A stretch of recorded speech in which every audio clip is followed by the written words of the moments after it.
You guys really loved the last Learn to Edit and it got over 1,000 views.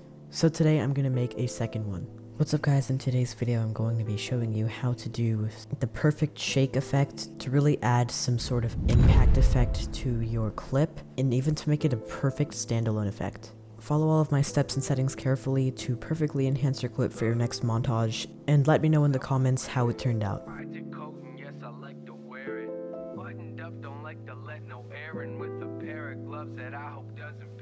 So right here I just have a decent clip. It's nothing crazy, but I just do some edits like this and then 200 pump.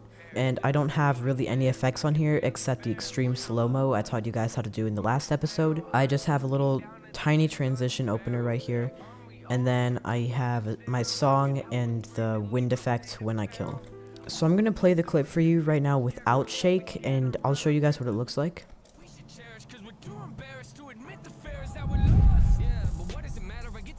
So it's not too bad already, but the shake and impact effects are really bad. And for all of you who didn't know, impact effects are what happen when you want the prime of your clip to occur. So pretty much right here when I 200 pump, that would be the prime of my clip, or where I need to put the impact effect. Examples of impact effects would be a glow, a scale up or down. Right here I already have some basic scaling to where it starts bigger and then it goes down, eventually smaller throughout the clip. So right here I already have our shake effect loaded up. I just have it turned off. So I'm going to walk you through pretty much like the settings that you would need for the shake and what they all do. Before you go into this video further, you will need the Sapphire plugins for this. So assuming you have the Sapphire plugin while watching this video, go ahead and then type s_shake. And that's just your shake effect. So you can see right here, if you look at the edges of my clip, I have already done some shake effects, and I'm not using the shake for the prime of my clip. This is sort of like the build up to it, which is an equally important part. So right here, I'm going to go ahead and then teach you what all of these different effects do, and then I'm just going to give you all the settings that you'll need to know and will regularly use, and I'll let you copy my exact settings right here for the perfect build-up shake. So the amplitude is pretty much the effect of the clip. So like if I turn this all the way up, there's going to be like a ton of shake. Like we really do not need this much shake. I usually put it to 0.8, so I think that that's a really good number if you want the shake that I have. Frequency is just how many times it shakes, how fast it does. So 225 would just literally give you a brain damage if you put that up there. So pretty much just turn this to 1 to 3. 3 is going to be very fast still, so I advise you to keep it on 1 for build-up. Phase you don't need to worry about. Z distance is just the scale, like how close or far away you are from it, so you don't really need to worry about this. Blur motion, just like it says in the name, just pretty much adds some motion blur you can see right here to the clip. And this actually does add a really nice effect to it kind of, but it does take a lot of time to render. A lot of the times I actually do end up using motion blur, so experiment with that to see which fits your clip better. Motion blur length is just how much you have motion blur on. So like if it's 100, you're going to have a ton of motion blur. If it's 1, you're not going to have as much. The seed is just going to be like the random effect, like it randomizes the shake pattern. Wrap X and Y, pretty much reflect, is going to make it to where it's mirrored. So like when it shakes to the side, you can see there's a little bit of like a mirror effect going on here. So definitely keep this on reflect. I don't think you're going to need any of these settings. I literally never use them. The next thing we'll need is the actual shake settings. So X pretty much is going to be how much it shakes side to side. These and these are kind of the same thing. X frequency is just obviously how frequent the side to side shaking is. Y shake is the same thing as X, same concept. Z is the same thing as well. And if you guys don't know what the XYZ scale is, pretty much X is side to side, Y is up and down, and then Z is like close or farther away, like pretty much zoom in or zoom out. And then tilt is the thing that we actually are really looking for here.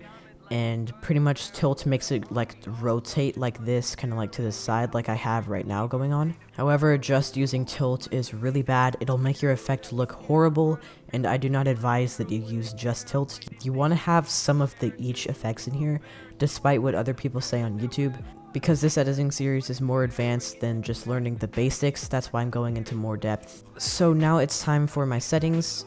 For X, I just have the amplitude on 15. This gives it a little bit of shake, but not too much. Y, the exact same thing. Make sure amp is on 0.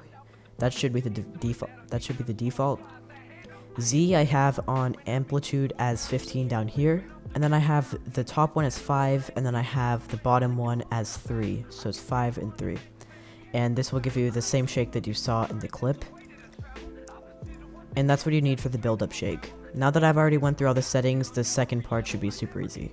So for the second clip, you can see I don't have anything on it except some scale, so what I'll need for this is obviously the shake effect. So I've already given myself a preset of this effect, so I'm just going to go ahead and drag it on and then walk you through it. So I just went ahead and then dragged my clip on, and as you can see there's a lot going on right now.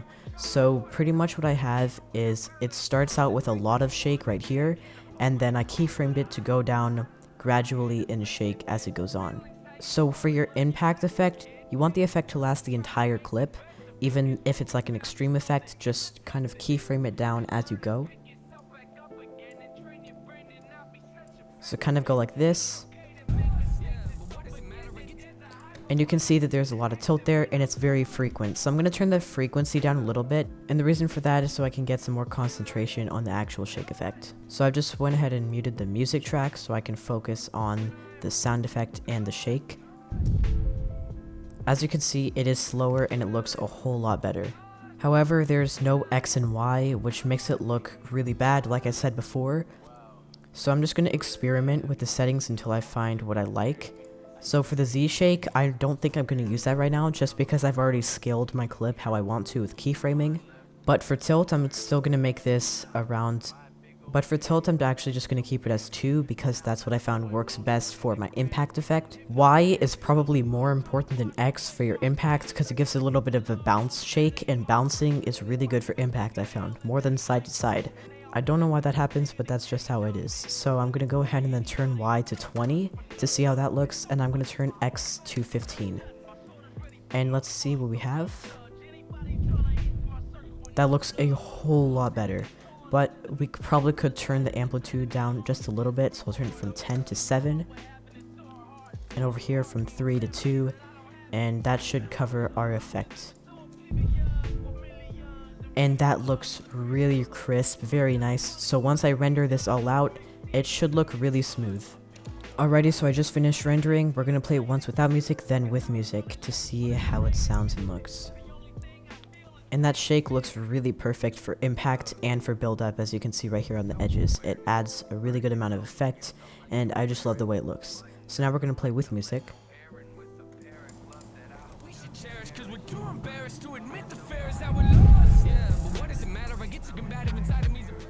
Now, like I did last time, I'm just going to go ahead and then add some other effects just to see how it looks with those on. Alrighty, so I just finished rendering, and let's see the final result with some extra effects and some extra sound effects. We should cherish, cause we're too embarrassed to admit the fair is that we're lost. Yeah, but what does it matter? I get too combative inside of me. As you guys saw, that looked really nice with the sound effects, the extra effects, and the shake pretty much just topped that all off. If you guys found this tutorial helpful, please consider dropping a like on it. This will help me reach algorithm, which pretty much means that this video will be recommended to other people so they can watch it as well. This greatly supports me and helps my channel grow. And we're literally 5 subscribers away from 3,000. So if you guys could subscribe, that would be absolutely insane. I'm also dropping my 3,000 subscriber montage the hour that I hit it. So if you guys are excited to see that, make sure to subscribe with post notifications on so you can be one of the first to be notified when that releases. And with all of that being said, I will see you guys in my next video.